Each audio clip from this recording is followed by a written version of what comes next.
Hola,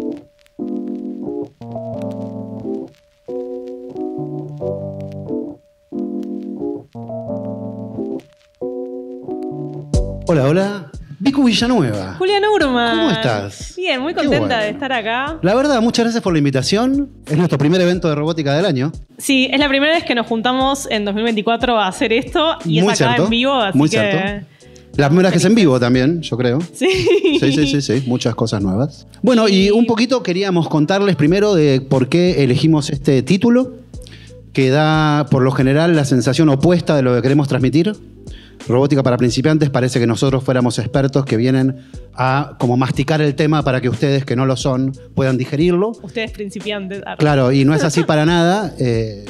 No, venimos, o sea, justamente somos nosotros principiantes y un Sí. poco la lógica del programa es que todos somos principiantes, porque la tecnología está cambiando tan rápido todo el tiempo que hasta los expertos se reconocen, los expertos piolas, no Elon Musk, se reconocen principiantes, porque está todo por ser descubierto en todo momento y ese lugar sentimos que es mucho más productivo no, palabra horrible, próspero, bello, lúdico para evitar que el de el ser experto o Tal dar cual. cátedra, ¿no? Muchas voces de expertos, también los expertos suelen venir de la ingeniería, de la economía, ¿no? Como ramas que le dicen al resto cómo vivir. Y hay una frase de James Bridle, que a mí me gusta mucho, que dice lo siguiente. Deberías poder entender sistemas tecnológicos sin saber nada de código. Del mismo modo que no hace falta ser plomero para ir al baño a hacer caca o para vivir sin miedo de que tu sistema de plomería pueda intentar matarte. Hay mucho de esta sensación de caja negra en lo que tiene que ver con la tecnología. Robótica obviamente es una palabra que usamos como para encapsular un montón de temas distintos. No hablamos solo de robótica, pero nos encantan los robots, así que por eso lo elegimos. Bip, bip. Pero esta sensación de que tampoco somos capaces de entender lo que pasa, por ejemplo, adentro de un celular, en un proyector, en un instrumento también para quienes somos músicos. O sea, se nos separa mucho del dispositivo y de la máquina como si eso fuera para los expertos, los ingenieros, los que saben, y nosotros, usuarios pasivos, sin capacidad de comprensión de los procesos que están adentro de, por ejemplo, un chip de silicio o lo que sea. Tal cual. Por eso empezamos esto como una investigación abierta. Nuestro propósito de este podcast es nosotros aprender sobre este tema que nos interesa. Entrevistar gente que nos gusta lo que hace. Tal cual. Y en ese sentido, bueno, trajimos un poquito una especie de repaso por lo que fue nuestra primera temporada que hicimos el año pasado. Fueron 6 capítulos. El podcast está disponible para escuchar en su primera temporada. Va a estar disponible en YouTube muy pronto. Y bueno, estamos en camino a empezar la segunda temporada. Así que, Nacho, si querés.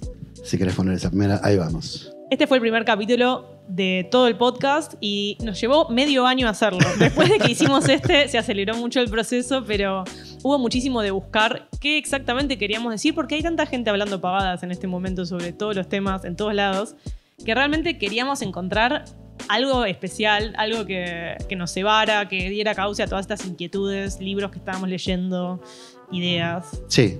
Un poquito también le quiero mandar un saludo a la vieja Flores, que es quien hizo el diseño del robot y esta imagen. Aguante la vieja. Un poco en el primer capítulo hay un dato que a mí me voló la cabeza cuando lo adquirí y que un poco me dio ganas de hacer este proyecto, de empezarlo, que es el origen de la palabra robot, que no surge de la ciencia, sino de la ciencia ficción. Hay una obra de teatro del 20 de Karl Capel, creo que se llama. Es checo, me parece, es un Era nombre checo. Sí. Eso descubrimos haciendo el podcast. Y que se llama Los robots universales de Rossum. Y en esa misma historia, donde aparece por primera vez la palabra robots, hay una fábrica de robots que son trabajadores, ¿no? Mano de obra barata. La primera vez que aparece es un cartel en la oficina del gerente que dice robot, la mano de obra más barata, no sé qué. El robot esclavo desde el principio, trabajador precarizado, Claro. o sea, aparece para eso. Nace para eso y también nace para rebelarse, porque en esa misma historia termina que los robots se rebelan y matan a todo el mundo. Robots marxistas, o sea, hay algo muy intrínsecamente relacionado entre la tecnología y la robótica y la lucha también del ser humano por liberarse de los sistemas de opresión constante. También la lucha épica de la ciencia ficción muchas veces y de los mitos, de la religión, de las historias, digamos, fundacionales de las distintas religiones. Hay una lucha ahí que está siempre muy presente en el desarrollo de muchas tecnologías, como la robótica, como la bomba atómica, como Internet, como la inteligencia artificial. es una historia siempre de rebeldía, ¿no? De buscar y de otro poder también, de capturar eso y oprimirlo, y esa pulsión es un poco lo que lleva adelante el desarrollo tecnológico, ¿no? Bueno, y ojalá en ese sentido creemos finalmente que la rebeldía de las máquinas puede ser nuestra única esperanza, ¿no? Es cuando se comportan exactamente para lo que son programadas, me parece que el futuro se vuelve más oscuro. Sí. Yo creo que algo de esa rebelión. Tuvimos también a Michel Nieva en este capítulo, un autor de ciencia ficción joven. Sí, y él hablaba de algo que dice el autor Mark Fisher, que lo citamos en casi todos los capítulos y en todas nuestras conversaciones, que tiene que ver con reclamar la idea de futuro. Como si en algún punto del siglo XX, yo creo que la bomba atómica podría ser ese punto perfectamente, pero también después de que el hombre llega a la luna, o sea, la Guerra Fría, en muchas circunstancias, se fue tiñendo el futuro de horror, ¿no? Dejó de ser como los supersónicos y la posibilidad de un mundo mejor, y pasó a ser, bueno, este no future del punk, como se canceló la idea de futuro. Y Mark Fisher y Michel Nieva también en el podcast, cuando lo entrevistamos, hablan de reclamar, de descancelar el futuro, o sea, de volver a crear imaginarios y fantasías que nos inspiren y que nos den esperanza en el futuro, porque el futuro también es nuestro para crear, y cuando dejamos que cancelen el futuro por nosotros en nuestra imaginación, estamos como perdiendo la batalla de las máquinas rebeldes. Sí, hay quien dice que necesitamos menos explicaciones y más metáforas. Y bueno, Michel Nieva, de hecho, yo fui a la presentación de su libro y él va un paso más allá, como que considera que la ciencia ficción no es ficción, sino que es una forma de contestar con otra idea de lo posible a quienes intentan describir el futuro, ¿no? Como antes de que suceda. Sí, Mark que por lo general son la gente de Silicon Valley. Obvio, ¿no? Esas gentes horribles. Mark lo llama teoría ficción a eso, que en vez de ciencia ficción es una teoría, o sea, y estos autores como Cronenberg o como distintos, o bueno, Dune justo hablamos hace un rato también, como todo lo que es la ciencia ficción, también son mapas para la realidad. Philip Dick, bueno, un montón de autores, Ursula K. Le Guin, Margaret Atwood, etcétera. Y esto un poco nos lleva también al segundo capítulo. Vamos a tratar de ir haciéndoles un puente de cómo fue nuestro camino de una cosa a la otra. Qué afilado el muchacho de las diapositivas, ¿eh? Que tiene que ver con esto de los esclavos que decía Juli recién, y tiene que ver con nuestro rol dentro del desarrollo de la tecnología. Saliendo esto de la caja negra, ¿no? De reconocernos como sujetos activos y partícipes del desarrollo de las tecnologías y de entenderlas. ¿Qué lógica tenemos con esas máquinas? Porque esto de amos y esclavos también tiene que ver con esta lógica de sumisión y dominación de los señores de Silicon Valley hacia nosotros, y también de nosotros entre nosotros y con los dispositivos, de sentirnos esclavos de los dispositivos también muchas veces. Claro. Esas máquinas que supuestamente responden, ¿no? Hay un dato que es quizás un puente entre el 1 y el 2 también. Encontramos que había en cierta literatura griega, ¿no? Como mención a máquinas autómatas que pudieran hacer el trabajo. En muchos casos tomado un poco como una suerte de excusa moral de por qué tenían esclavos, que era como, bueno, en un futuro van a ser máquinas. Por ahora, como son estas personas, qué sé yo. Personas capaz le ponían comillas. No sé si existía comillas en esa época. Y algo que había también que me pareció muy interesante era el mito de Hefesto, si no me equivoco, que era como un dios de la metalúrgica, que tenía como estos sirvientes autómatas, ¿no? Y sin embargo, a pesar de tener ese dominio sobre la tecnología, era rengo. Este tipo iba como ahí arrastrando un poco la patita. Y lo retoma esto Eric Davis en Techgnosis, libro de caja negra que acabo de leer y me encantó, y le suma algo que dice, bueno, cómo esto un poco muestra en esta relación con la tecnología como algo ganamos y algo perdemos, ¿no? Como que siempre al ceder este control, este dominio, ganamos como muchas veces posibilidades productivas, etcétera, pero bueno, capaz perdemos un contacto con algo que antes hacíamos nosotros. Puede ser el caso de la memoria de los teléfonos celulares, ¿no? Como que antes la gente... No sé, acordaba de los cumpleaños. Sí, obvio. De los cumpleaños ni hablar, de las direcciones. Ahora llegás y le mandás un WhatsApp a cualquiera de que estás abajo. Yo creo que ya no sé ni dónde vivo yo. No sé cómo llego a casa todos los días. Dios, ¿cómo me llamo? No, realmente hay una cosa muy... También esto de que esté todo disponible todo el tiempo anula un poco el hambre de la investigación y de la búsqueda, ¿no? Se vuelve más como una cuestión de unir puntos de cosas que ya están disponibles que de acceder a lo desconocido. Y creo que eso tiene que ver con... Tecnosis todavía no lo leí, lo tengo ahí mirándome fijamente. Vamos leyendo, cada uno lee un libro, después nos lo contamos. Sí. Compramos de a un libro. Sí. Con la muerte de Dios, ¿no? Y con este vacío que deja en la sociedad occidental, cuando en el Renacimiento y con el Iluminismo y bla, se busca como una racionalidad extrema y se va reemplazando como ese agujero místico que queda en la humanidad con distintas falopas. Y creo que la tecnología también viene, o sea, como tener todo disponible y no tener ese misticismo como que nos haga buscar y que nos motive, como que nos inspire, vuelve que como una relación, bueno, justamente como digamos... Bueno, un poco lo que plantea Eric Davis en Tecnosis es un poco una idea quizás algo opuesta de esto último que vos decías. Él no plantea la pérdida de ese misticismo, sino por el contrario. Dice que la tecnología revive el misticismo de una manera como, ¿no? Claro, como en sí. momentos... Porque se vuelve un poco ese imaginario como, qué sé yo, lo que decía Arthur Clarke de que la tecnología como muy avanzada es indistinguible de la magia. Y nosotros vivimos un poco ahí, ¿no? Esto que decías al principio, esta situación de cajas negras, son claro, todas como que lo buscamos. A eso iba en realidad. Me perdí el punto en un momento, pero como que también buscamos eso después de por ahí años de ultra racionalidad. Este libro que estamos también turnándonos para leer, que se llama La Nueva Edad Oscura, de James Bridle, que es muy aterrador. Total. O sea, léanlo con criterio. Es muy bueno, pero es muy aterrador.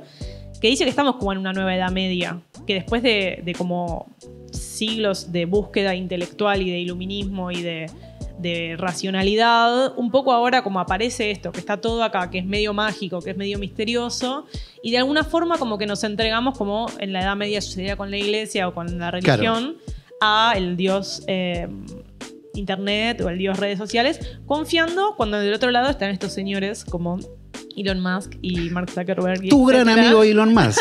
¿Vas a seguir insultando mucho a Elon Musk acá, che? Sí, siempre que pueda. Sí, bueno, también algo que veíamos en este capítulo en relación a esta idea de amos y esclavos, se nos presentó el año pasado.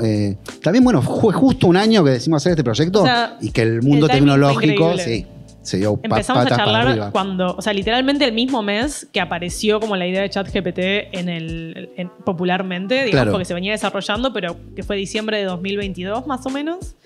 O enero de 2023, y durante el año, mientras fuimos grabando, se fue desarrollando la inteligencia artificial a tiempo como... Sí, esta idea de inteligencia artificial generativa, ¿no? Todo el mundo empezó a usar ChatGPT para producir texto, DALL-E para producir imágenes. Filtros de Instagram y de TikTok con inteligencia artificial también. 100%. Y bueno, esta idea de que ya no puedes confiar en las imágenes, o sea, antes quizás tampoco podíamos. Con Forrest Gump se decía eso también, claro, ¿no? Que ya no había valor en el archivo, porque presentaba esta película de Forrest Gump, imágenes trucadas, ¿no? Donde lo ponían a él. Pero algo que me parece interesante de la idea de amos y esclavos es que estas tecnologías generativas, la promesa que vienen a dar es que responden a cualquiera de nuestros deseos, que nuestra imaginación ahora puede ser plasmable en una pantalla solo con un prompt o no sé qué, pero en realidad como nuestro primer contacto quizás con estas inteligencias artificiales fueron las redes sociales, donde esta idea de predecir, ¿no? Hay mucho de lo predictivo en la generación de imágenes, y esos sistemas predictivos primero se usaron para predecir cómo capturar nuestra atención. Sí, nuestros comportamientos de consumo también. Creo que en este capítulo hablábamos de este ejemplo de la aspiradora robot que espía a la gente. Y no espía a la gente ilegalmente, sino vos cuando la comprás estás aceptando de alguna forma los términos y condiciones que le dan acceso, creo que era Amazon. Sí, le vendía las dimensiones de tu casa.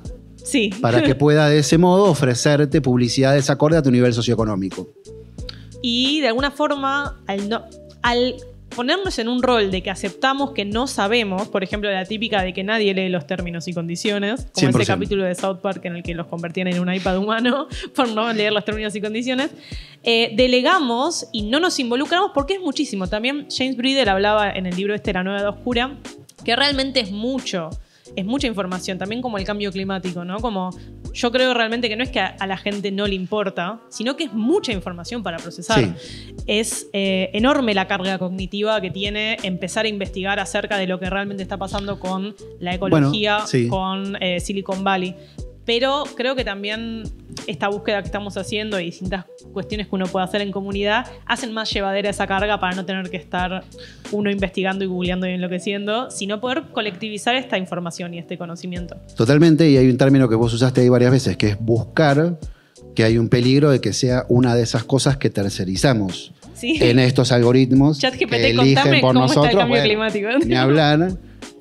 O bueno, no hace falta ni ChatGPT, cada vez que abrimos y scrolleamos, hay ahí alguien decidiendo por nosotros cuál va a ser el menú del día, ¿no? Como que... Sí. Y lo hace, demás. yo me doy cuenta que cada vez busco menos cosas. Ya buscar algo es cada vez más raro, cada vez más abro y escroleo, ¿no? Como que... Es que también uno es cómodo eso. O sea, esto de que te da y te quita, parte de hacernos responsables del uso, de nuestro uso de la tecnología y hacernos sujetos en el uso de la tecnología y no objetos del dispositivo, es empezar a entender cómo funcionan estas cosas para también hacer el esfuerzo de entender por qué estás viendo lo que estás viendo y cuando ceder ante esa comodidad, porque es más cómodo decir tipo, quiero una licuadora y que Instagram te la dé. A veces es más cómodo eso que ponerte a buscar.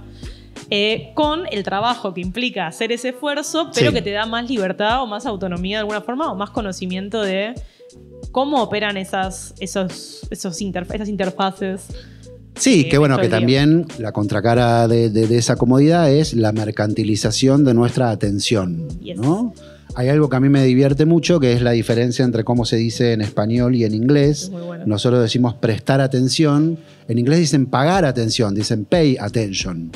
Y a mí no me devuelven la atención, después nadie me la devolvió nunca, ¿no? Es que el si la capital estoy pasa a ser prestando, ese. bueno, O sea, si la estoy prestando me la están cagando, no me estaría volviendo. No, porque justamente esto de que sean gratis las plataformas, esto es muy, Bueno. muy algo que se dice mucho ya, pero el capital, o sea, lo que pagás es con tu atención. Sí. Porque tenemos, bueno, Bifo Berardi habla de esto como de la psicoesfera y de que no tenemos atención ilimitada. Claro, No la es un bien tenemos. finito, por eso mercantilizable, ¿no? Es un bien Claro. finito.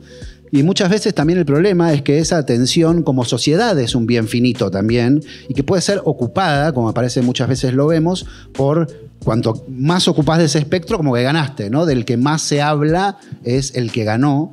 Y eso en política puede ser a veces peligroso porque los métodos para capturar esa atención, como nos enseñan estos algoritmos, Sí. muchas veces son mediante los extremos, la emoción que más engancha a la enojo. gente es el enojo, tal cual. Sí, sí. Hacerse consciente de las cosas creo que, o sea, por un lado genera un poco más de angustia, es verdad, como esto de 1984 de la ignorancia de felicidad, es un poco cierto. Pero también ahí entra la comunidad para mí. O sea, y apoyarse en lo humano. Ahora podemos pasar al próximo. Podemos pasar al capítulo. próximo, que sí. Pero, este es terrible. Pero apoyarse en lo humano, porque es muy hostil, o sea, esto que les decía del libro este de la Nueva Edad Oscura. Yo lo estaba leyendo sola en mis vacaciones y me quería matar. O sea, era cada página que leía era tipo, los financistas meten antenas en hospitales abandonados para pasar dólares más, con nanosegundos más rápido. Era tipo, no, vamos a morir. Pero no, o sea, estamos a tiempo, no sé si estamos a tiempo o no, pero son nuestras vidas también y nuestro paso por el mundo y es importante generar experiencias de vida que no sean sometidas a estos dispositivos. Eso un poco también nos decía nuestro invitado del capítulo anterior, que es Mario Guzmán. Él tenía una muestra, de hecho, él había trabajado en la programación lingüística de un robot que se llama Sofía, que es un robot como femenino, se hizo muy famoso hace, no sé, unos 5 Sí, unos años, 5 una años. cosa así. Y él, bueno, nos decía dos cosas. Por un lado, Mario Guzmán estaba haciendo una muestra sobre golems, él como que programaba golems, y veíamos por ahí que hay gente que propone para estos modelos de lenguaje, como es el ChatGPT, el término golems, usar para referirse a ese tipo de sistema. No recuerdo las siglas, me olvidé las siglas, pero tiene Large sí. Language Model ahí en el medio, esa LLM la convertían en golem, Claro. poniendo quizás general adelante, no me acuerdo qué. Sí, no me acuerdo de las siglas, pero bueno, el golem es esta idea de la mitología judía del, Claro. del Frankenstein de alguna forma. Bueno, ¿no? de Como despertar un monstruo. un monstruo artificial, o sea, algo hecho de materia inorgánica. Sí, y que después se escapa un poco el control del Es creador, orgánico, ¿no? claro. Y hay algo en el uso banal de estas tecnologías sublimes que me parece que llega a nosotros de esta idea del golem incontrolable, el otro día lo veía en alguien que decía, che, tal compañía está usando ChatGPT para su servicio de atención al cliente. Entonces, si vos entrás al chat y le decís a este servicio de atención al cliente, ¿por qué no me programás en Python una aplicación para no sé qué? Te lo hace. Te devuelve, ¿no? Como la página de Dunkin' Donuts, no sé qué era, pero le pedías que te resolviera un problema como y lo hacía. Sí, hacer terapia con la página de Dunkin' Donuts. Bueno, ni hablar. Es que claro, o sea, también son momentos donde la creatividad es muy importante y estar atentos a las fallas y a los huecos que puedan aparecer en estas cosas, porque algo importante es que en Frankenstein y en el Golem y en estas mitologías, del otro lado está Dios, el alma, animando. Acá hay gente, y es gente... cerdos capitalistas. Pero son eso, o sea, digo, Silicon Valley realmente es el polo de donde emergen todas estas tecnologías que usamos, la gran mayoría. Obviamente también está China, hay un montón de... pero Silicon Valley es un polo muy importante. Y si nosotros pensamos que está Dios del otro lado, o que está una fuerza así mística, etérea, abstracta, medio como que podemos confiar y decimos, bueno, pero Instagram es neutro. No es neutro las bolas. O sea, realmente está muy marcado por la filosofía siniestra para mí. Obviamente para gente que no, que es una buena filosofía. No creo que muchos estén acá igual. Claro, no creo que estén acá. Quizás me equivoco. Pero realmente es importante darse cuenta que, si bien puede parecer que las tecnologías se pueden salir de control y matarnos, es mucho más probable que nos exploten y precaricen. O sea, es mucho más probable que lo que suceda tenga la misma lógica del sistema de explotación capitalista, que es lo que sucede, es lo que ya sucede. Con Uber, con Rappi, con distintas formas que suceden de Y un poco el mecanismo también, quizás poco visible en el que todo esto sucede, es mediante la jueguización de toda nuestra vida, ¿no? Nosotros tenemos ciertas características, no sé si decir biológicas, no me gustan mucho esos términos, pero como estos mecanismos donde la chance de recibir algo nos produce como un cierto disparo de placer, ¿no? Como si hubiéramos recibido esa cosa. La promesa de algo produce un placer similar a recibir esa cosa. Y esto es un poco la mecánica detrás de ese escroleo, ¿no? Cada vez que tiramos, como si fuera un tragamonedas, de esa pantalla que nos trae novedades continuas, se dispara un poco ese centro de placer. Con ese mecanismo es que terminamos charlando, de las adicciones a las pantallas, a las redes y de problemas que generan en jóvenes, ¿no? Creo que hubo que Facebook, si no me equivoco, ocultó estudios respecto de estas causas, de esos efectos nocivos, como hizo la empresa, las tabacaleras en su momento, ¿no? Como ocultando. Yo creo que ese va a ser un poco el destino si pasa lo mismo, obviamente, si eso no queda si no quedamos totalmente tipo Wall-E, esclavos de las pantallas, va a pasar como pasaba eso con el tabaco, que antes veías por ahí embarazada fumando en publicidades. Claro. Y como que las generaciones que vienen después van a decir, ¿posta estabas todo el día con el celular? Tipo, o sea, Qué optimista estás hoy, me gusta. Y bueno. También, hay algo en esta idea. Yo, por ejemplo, tengo una hija de 9 años y muchas veces jugamos a juegos. Todos tienen una ruleta. Alguna forma de ruleta tienen todos los juegos marketingados para niños. O esas cajas que pueden comprar dentro del juego. Compra una caja, la abre y salen como cosas, ¿no? Que pueden ser de mejor o menor como calidad. No sé cuál sería el criterio. Sí. Pero la idea de que estás, jugando, ¿no? Eso me parece que está generando unos problemas de ludopatía. Hace poco también empecé a ver mucha gente que se oponía a que influencers cuyo público es menores promocionaran páginas de apuestas. Eso está siendo tremendo, sí. Eso ya es como ni siquiera está como codificado, es full ludopatía. Pero también, las aplicaciones de citas funcionan de la misma manera, Rappi funciona de la misma manera, que tenés un código y si lo canjeás por ahí vos no querías comer pizza, pero justo te aparece un código y decís, no sé, no lo voy a desperdiciar. Y en realidad no es nada y terminás gastando más plata de la que podías haber gastado si hubieras... Y se basan en que todo el mundo quiere comer pizza. Tenemos es tremendo. Te conocen aparte. Pero por eso es importante entender, o sea, es muy difícil resistirse a eso. Claro. Pero es importante intentar, creo, aunque sea un poco, y perdonarse cuando uno se queda scrolleando así medio como totalmente alienado, porque es más fuerte que nosotros y no es casual. No es que somos débiles y no podemos resistirnos al celular. Está específicamente programado para volverte adicto y está totalmente deslegislado, porque quienes legislan también... ya estamos viendo lo que está... Yo dije que no iba a hablar de mi ley. Me lo dijiste hace 10 minutos. Pero ya vemos lo que pasa, o sea... claramente a nadie le importa. Entonces... Y también, ojo, es un sistema que algo que hablábamos con Juan Pablo Pinasco, hablábamos sobre teoría del juego, que termina pervirtiendo también a los jugadores porque hay un efecto llamado efecto Moloch. Moloch era un dios de la antigüedad o un demonio, según a quien le preguntes, a quien determinados pueblos sacrificaban a sus hijos antes de un combate, ¿no? Y era un dios del fuego, entonces los tiraban a la hoguera. Una cosa espantosa. Y esto después, si estos tipos ganaban el combate al que iban a ir, era un problema, porque después cuando tenés que ir a pelear, vas a matar pibes. Y si tu vecino se entera de que vos estás ganando porque estás matando a tus hijos, ¿qué va a empezar a hacer? Y tiene que empezar a matar a sus hijos también. Y al final todos están asesinando hijos sin recibir ninguna ventaja aparente porque todos nivelaron el campo de juego para abajo mal. ¿No? Como que el nuevo normal es, y vamos a pelear, vamos a matar un par de pibes antes. Y ¿Quién si tiene no hijos? pasa, o sea, esto de copiar dentro de la teoría del juego, que es bastante complejo, todavía no lo entiendo del todo, pero de que una de las estrategias, la estrategia con la que más probabilidades tenés de ganar es copiar lo que hace el otro. ¿No? ¿Es correcto eso? Sí. Eso era algo relacionado al juego de El dilema del prisionero. Ahí va, Isa. Que es como un ejemplo, un ejercicio mental, quizás de la teoría del juego. Muchas veces lo han visto, estoy seguro, en programas de como preguntas y respuestas o algo, donde ganan un dinero y juegan en equipo y al final les dicen, vos podés traicionar al otro y te llevas todo, podés elegir compartir y lo dividen, pero si los dos eligen traicionar no se llevan nada. Entonces, el dilema del prisionero, desde la teoría del juego, plantea cuál es la probabilidad de ganancia en cada caso y lo que dice es que para una instancia individual de ese juego siempre te conviene traicionar. ¿No? Como que basándolo en matemática. Hacen un cuadro y dicen siempre te conviene traicionar. Lo único que te salva de esa situación es que si vos proyectás el juego a futuro, si se repite infinitas veces, tu oponente va a recordar lo que hiciste.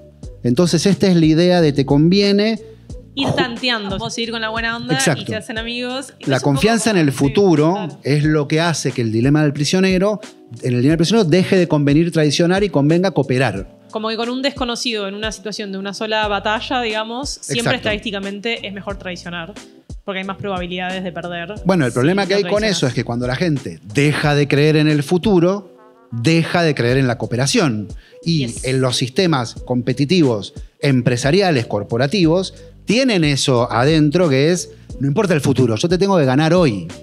Sí. Entonces muchas veces incorporan tecnologías que quizás saben que son nocivas, como la jueguización, la ludopatía, utilizan estos mecanismos, o incluso la inteligencia artificial, que cuando la largó OpenAI hace un año y poco, todo el mundo tuvo que aplicar inteligencia artificial a sus productos, en muchos casos jugándose la vida. Google viene pifiándola como de una manera increíble. También hay algo que tiene que ver con esto de la lógica del mercado que se habla tanto ahora. No voy a hablar de Milei, pero voy a hablar de esto.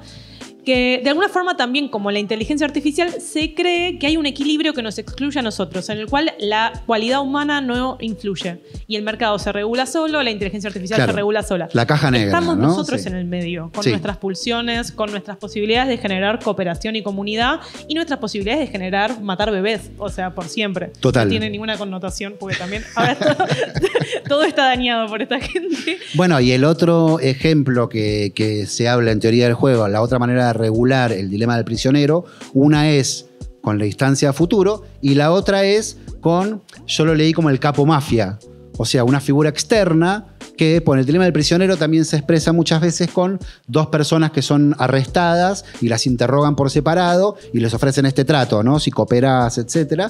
Y este ejemplo lo que dice es, si hay un capo mafia que dice, cualquiera que traiciona, yo voy y mato a la familia, bueno, ahí deja de suceder, deja de ser tan conveniente la traición. Y esa figura, el espejo positivo de esa figura puede ser el Estado, ¿no? Como un jugador externo que regule y que trate de impedir que se extienda este efecto nocivo del efecto Moloch. Y también, y podemos pasar al próximo capítulo porque vamos al próximo capítulo. Estamos muy cerca de la media hora. Teníamos un cronómetro, pero se apagó el celular. En 25 ¿Sí? ¿En serio? Sí. Bueno, máquinas de coser. Máquinas de coser. Bueno, este capítulo fue muy divertido de hacer. Pero, ¿qué decir? No sé. ¿Qué decir? Entrar en esta es entrar en otra tangente. A mí hay algo que también me gusta mucho de este capítulo, que es que nuestra relación con las máquinas es una relación como con esta idea de caja negra, ¿no? Y Christopher Nolan tiene en la película Inception, algo que a mí me parece re simpático.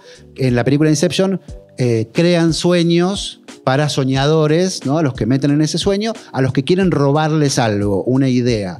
Y el personaje de Leonardo DiCaprio dice: si vos ponés en un sueño una caja fuerte, el soñante va a poner ahí algo valioso.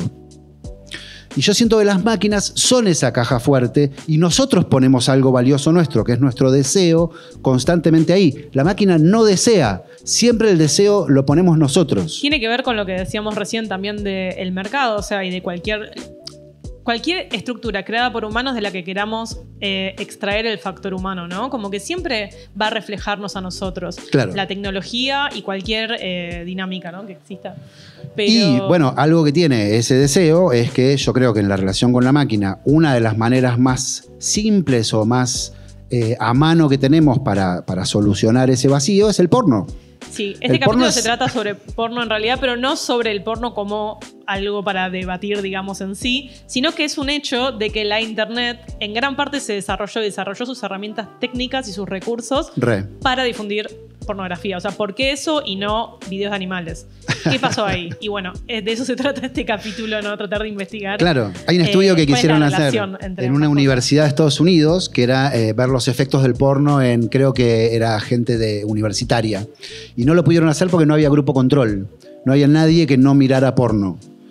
Y eso es notable, digamos, ya como actividad humana, todo el mundo lo hace, bueno. Sí, y Ingrid Sargman, que es una socióloga, filósofa, es una persona muy genia, que también escribe libros y es muy crack, lo llevó al terreno de Instagram también como la pornificación de la vida social, ¿no? Y de como la maternidad, ¿no? De la maternidad sí. Lo llevaba ella en particular, sí. Pero esto de volver todo como algo estimulante y de exhibición y removerle la sustancia, ¿no? Y la humanidad, y esa es una cualidad de Instagram que Ingrid lo dijo y creo que es muy cierto. Totalmente. Que todo se vuelve como de exhibición y de consumo veloz y eso nos lleva seguramente al capítulo 5. Seguramente.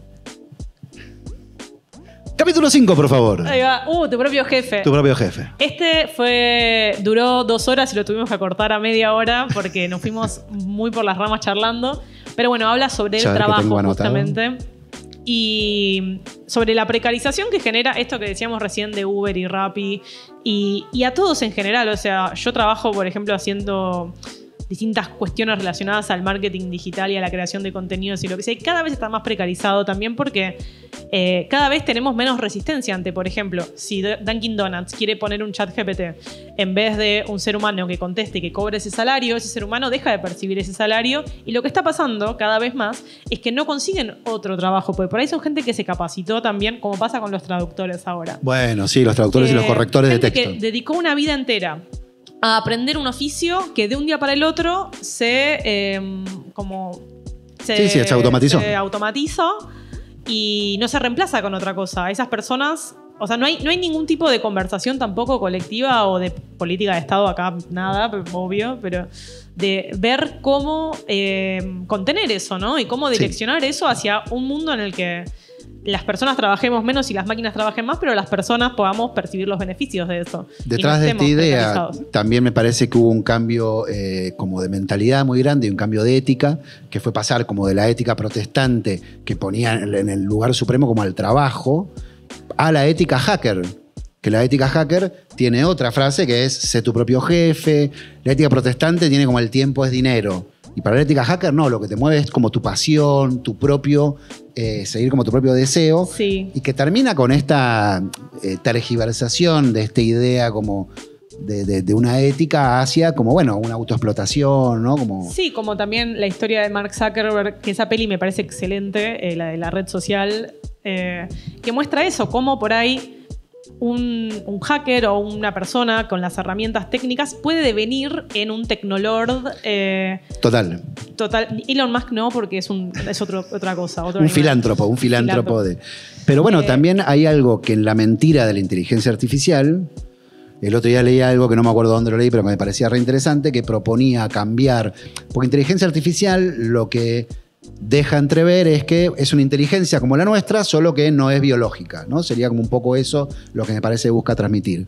Y el otro día leí algo que me parecía interesante, que sin cambiarle el logo ni nada, podríamos empezar a decirle inteligencia automática, que tiene más que ver quizás con la esencia de lo que sucede en algo que aprende con una base de datos y repite un proceso, que tiene menos que ver con lo que somos nosotros y nuestra inteligencia. Y entender que mucho de lo humano, la cultura, o sea, entender que lo artificial está muy ligado con la naturaleza. Claro. No es un binomio, no es una dicotomía, o sea, no son dos cosas que no tienen nada que ver entre sí como blanco o negro. Es más como un yin-yang, ¿no? Que ambas ideas forman parte de lo mismo y la inteligencia artificial, muchas veces estamos hablando de un modelo de lenguaje en realidad, no estamos hablando de una inteligencia. Estamos hablando de un programa que es capaz de generar conexiones en base a lo que se le alimenta, pero no puede salir de eso de la misma manera que la inteligencia puede hacerlo. Digamos. Y que muchas veces detrás de ese sistema, en apariencia inteligente, en realidad hay reglas fijas que son difíciles de regular, como le pasó al Gemini de Google, el sistema de Google de generación de imágenes que salió al mercado hace poco y que le costaba mucho generar gente blanca. No sé si vieron este caso, pero le pedían imágenes del Papa y aparecía un Papa como indio. Era una cosa que para la gente era como muy choqueante. Y por lo menos nivela un poco porque hasta ahora siempre fue al revés el sesgo. Probablemente haya sido, claro, un intento de nivelar ese sesgo que existe muchas veces en las bases de datos. En las cámaras de fotos que existían en el 2010 que te sacaban la foto cuando sonreías, en una de Sony hubo un problema que no reconocía a la gente asiática. Claro. Entonces no le sacaba la foto y no había forma de disparar. Entonces no te servía el producto directamente. Que eso, terrible. Digamos, uno iría al prejuicio de decir, no distingue a los asiáticos que se parecen, y no, es por la base de datos con la que fue entrenada, que era toda gente caucásica, entonces después se basa en lo que conoce. Ese es el problema de esta inteligencia automática. Y esos son nosotros también. Claro. O sea, si vos alimentás, esto pasó, le alimentaron Twitter a un bot y en 2 horas era antisemita, xenofóbico, machista. Tipo, increíble, un bot de Microsoft, impresionante. En 24 horas estaba tuiteando odio a los judíos y hay que quemar a todas las feministas. Era increíble, un bot de Microsoft. Y le alimentaron Twitter. O sea, digo, claro. No es que Twitter seamos todos nosotros, pero bueno, es un grupo que eso, el problema es Twitter. Y ¿no? Esa caja negra. Que no sabe, es un bot. O sea. Esa caja negra que es ese bot, después vos no podés ir y decirle, che, un poco menos racista. Como que no cuando sabe lo que ya, es racista. Claro. No identifica, o sea, vos le tenés que explicar qué de lo que está haciendo es lo racista, porque no tiene el concepto de racista. Lo que tiene es todos estos personas diciendo esto, esto y esto, y va haciendo conexiones entre esa información y produce discurso. Pero no tiene nuestra concepción de nada. De nada. Y entender eso, para también entender cómo hablar y cómo pensar estos temas, es muy importante, ¿no? Y yo creo que también, volviendo a esta idea de la inteligencia automática, muestra como una bajada de precio respecto a un producto que ya no es generado artesanalmente o con un cuidado, sino que es automático. Y eso me parece que nos deja un poco la sensación que tiene que ver con la realidad, que es que son cosas que salen en serie y que si no hay un humano al lado cuidándolo, va para cualquier lado. Eso pasó ahora con la peli esta Madame Web, que hicieron creo una parte medio con inteligencia artificial y Dakota Johnson, que es la actriz, salió a decir que es la actriz, o sea, que la odia la película porque la filmó hace 3 años y tipo la peor de las ondas. Dice, nadie va a querer ver estas películas. O sea, claro. Ustedes están haciendo esto como si fuera el futuro y la audiencia no es boluda. Dice, no van a querer ver estas películas, son malas. Tipo, la gente quiere ver historias humanas. No sé qué es la foto esa de los policías. Es una amenaza. ¿Nos estamos quedando sin tiempo? ¿Tenemos que redondear? Bueno, vamos al último capítulo, que este fue nuestro experimento de YouTube, en el capítulo 6. Esto fue muy traumático y fue por esto. Lo grabamos, es sobre política, lo grabamos el 10 de noviembre de 2023. Envejeció muy mal, muy rápido. Sí, o sea, fue terrible editarlo, fue terrible verlo después, pero es interesante. Aparte fue entre las generales y el balotaje, que como que hubo una chispa de esperanza, no sé si lo recuerdan. Dijimos cada pavada, o sea, después lo escuchamos y fue como, no. Pero bueno, tiene que ver es el tema del año, creo, es ¿qué pasa? ¿Por qué las redes? Hoy lo dijo Macri, dijo, son Milei, su hermana y las redes. Son Total. 3 sujetos. Sí. ¿Qué onda las redes? ¿Qué pasa ahí? Bueno, de eso se trata este capítulo un poco, de la búsqueda de entender qué estaba pasando en ese momento y qué está pasando ahora también. Hay también un historiador israelí que probablemente quizás lo conocen, Harari es el apellido, Y él tiene una frase que me parecía como simpática para esto, que dice: la democracia básicamente es conversación, gente hablando entre sí. Si la IA se hace cargo de la conversación, la democracia ha terminado. Acompaña esto una teoría que hay que se llama la teoría de la Internet muerta, que dice que es 80% contenido generado por bots hoy en día, Internet, fuera de los espacios como privados, ¿no? Y hay algo en la pérdida de esa arena pública que me parece que es una gran amenaza de nuestra era. Sí, y así como data de futuro y de cómo nosotros estamos construyendo el futuro que queremos ver, y una buena idea, digamos, es producir humano, ¿no? Producir cosas humanas a gran escala y a pequeña escala también, como mantener activas, lubricadas las interacciones humanas. No significa no usar la tecnología, justamente la tecnología, tecnos, viene a... O sea, la palabra tecnología es resolver problemas, viene a ayudarnos, debería ayudarnos, no debería decirnos qué hacer, no debería tratar de matarnos, no debería ganar unas elecciones, digamos, pero... Hay un microcuento de Ana María Yuba, lo tenemos en algún capítulo, creo que el 1, no me acuerdo bien en cuál, que se llama La rebelión de las máquinas, y dice así, dice: las que se rebelan no son las máquinas, son las órdenes. Ese es todo el cuento, me parece espectacular. Data. Bueno, cuentos, literatura. ¿Qué vamos a hacer ahora? Este fue el último capítulo. ¿Qué se viene ahora, Julián Urman? Bueno, más robótica para principiantes. Nuestro objetivo del año es sacar 3 capítulos en la primera mitad y 3 capítulos en la segunda. Vamos a estar tocando temas como religión, Religión guerra, es nuestro próximo capítulo. mercado. Queremos ahondar un poco en esto de las finanzas y este mundo loco. Sí, finanzas y mercado. Que parece que domina nuestras vidas ahora. Sí.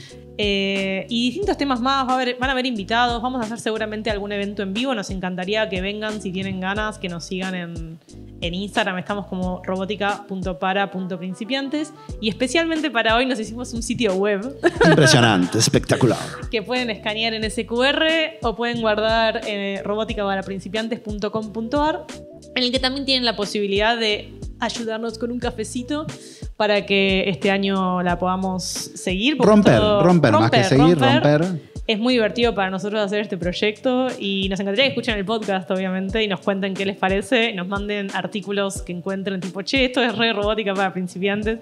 Tenemos también ese objetivo de construir comunidad este año en este sitio para ver si... Armar un foro, tratar de abrir como la posibilidad que podamos charlar más de estas, aparte de nosotros dos con un invitado, generar conversación, eventos en vivo y nada, ponernos a hablar y meter las manos en este tema. Así que muchas gracias. Muchas gracias.